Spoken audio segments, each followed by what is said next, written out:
America के silicon valley और signature bank इस तेजी से डूबे हैं कि ये किताबों में पढ़ाने का विषय बन गए हैं। सिलिकॉन वैली बैंक तो महज 48 घंटे में ही डूब गया, तो वहीं दूसरी तरफ सिग्नेचर बैंक ने तो किसी को संभलने का मौका ही नहीं दिया।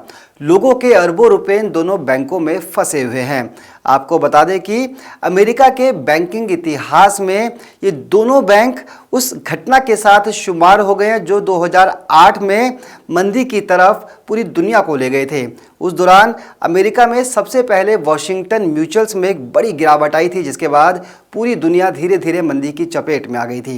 इन दोनों को बैंकों को मिलाकर अब अमेरिका के 3 ऐसे बड़े बैंक हो गए हैं जो अपने आप में एक इतिहास बन गए हैं।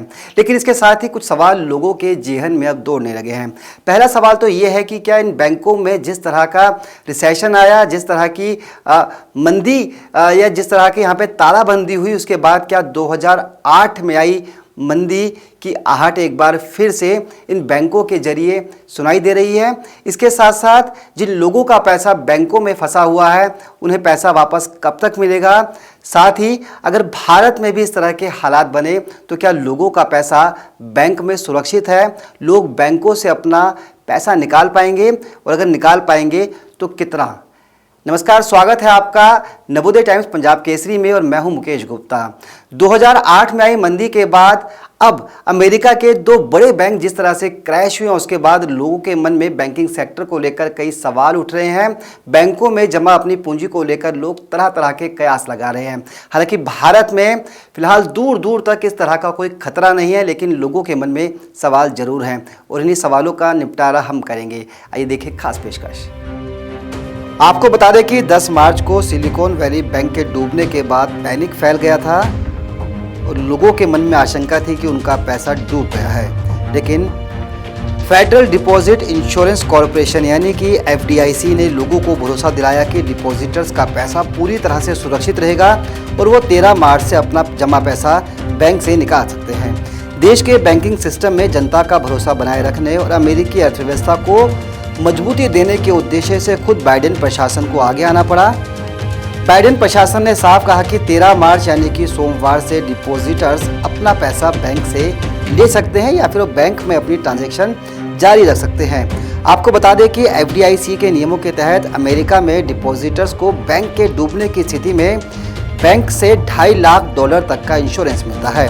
अगर सरकार दखल दे तो डिपॉजिटर्स को इससे ज़्यादा का इंश्योरेंस अमाउंट या फिर उसका पूरा डिपॉजिट भी मिल सकता है।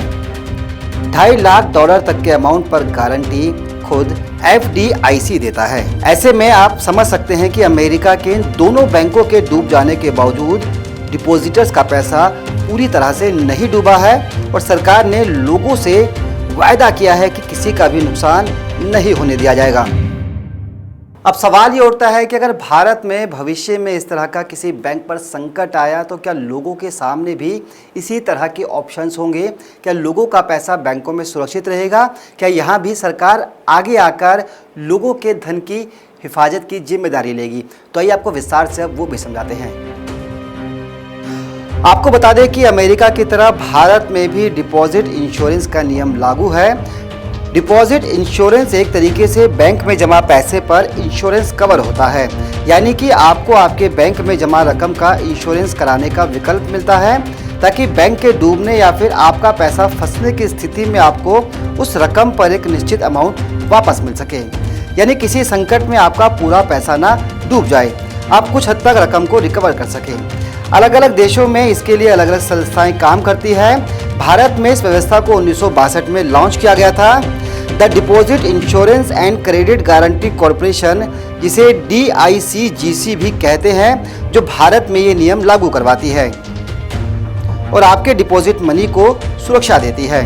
ये बैंकिंग रेगुलेटर रिजर्व बैंक की पूर्ण स्वायत्त प्राप्त इकाई है।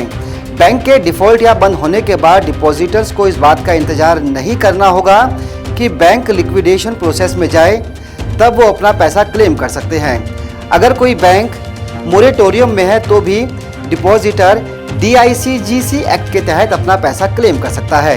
आपको बता दें कि डिपॉजिटर की जमा राशि पर 5 लाख तक का इंश्योरेंस होता है। अगर आपके एक या उससे ज़्यादा बैंकों में अकाउंट हैं तो तमाम अकाउंट्स को जोड़ लिया जाएगा और कुल जमा राशि के साथ साथ उस पर मिलने वाले ब्याज को भी जोड़ा जाएगा।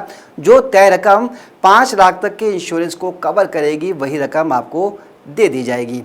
तो आप समझ गए होंगे कि अगर किसी बैंक में दिवालियेपन का मामला सामने आता है या फिर जिस तरह से अमेरिका के इन 2 बैंकों के सामने आर्थिक संकट आया, अगर भविष्य में भारत के अंदर भी इस तरह का संकट किसी बैंक के सामने आता है तो आपकी रकम किस हद तक सेफ है।